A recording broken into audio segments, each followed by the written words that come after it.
বিজেপিতে হেলিকপ্টাৰ ঘূৰি আছে পাগল হয় নাজানে এটা গাড়ীত ভাড়া আগৰ সিটত মোদী বহিব পাৰে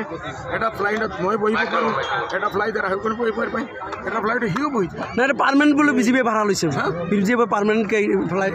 উৰণীটোতো ভাড়া লৈছে আরে ভাই সব লেডিজ কে নাতি নেই আপনি এটা ঘর লৈছে আপনি ঘর বানাইছে আপনি ভাড়া দি দিয়ে এই ভাড়া ঘৰৰ পৰা আৰু এজনে ভাড়া লয় কি আপুনি ক'ব বুলি অসমৰ 14টা সমষ্টিত 3টা আপোনালোকে ইউডিএফৰ প্ৰাৰ্থী দিছে আৰু বাকীকেইটা দিয়া নাই কোন দলক আপোনালোকে সমৰ্থন কৰিব বাকীকেইটা সমষ্টি আমি বিবেক প্ৰকাৰলৈ চাই নাই আপোনালোকে কেন্দ্ৰীয় চৰকাৰ যেতিয়া গঠন কৰিব কোনটো দলক সমৰ্থন কৰিব যেতিয়া চেণ্ট্ৰেল গভৰ্ণমেণ্ট হ'ব কোনটো দলক সমৰ্থন কৰিব এনডিএ গঠন নকৰে বাকী থাৰ্ড ফ্ৰণ্ট এটা হ'ব আৰু সেইটো লগত আৰু আপুনি বুৰ্খা পিন্ধিব কৈছে বুৰ্খা পিন্ধিব কৈছে নাই মুছলমানটো বুৰ্বক বনাই দিছোঁ টুপি পিন্ধি এইটো 50% বাকী আছে সেইটো বুট লাগিব আৰু কলিমাৰ কথা কৈছে আপুনি কলিমা পঢ়িব কলমা পঢ়ি মুছলমান হ'ব নহ'লে টুপি পিন্ধিলে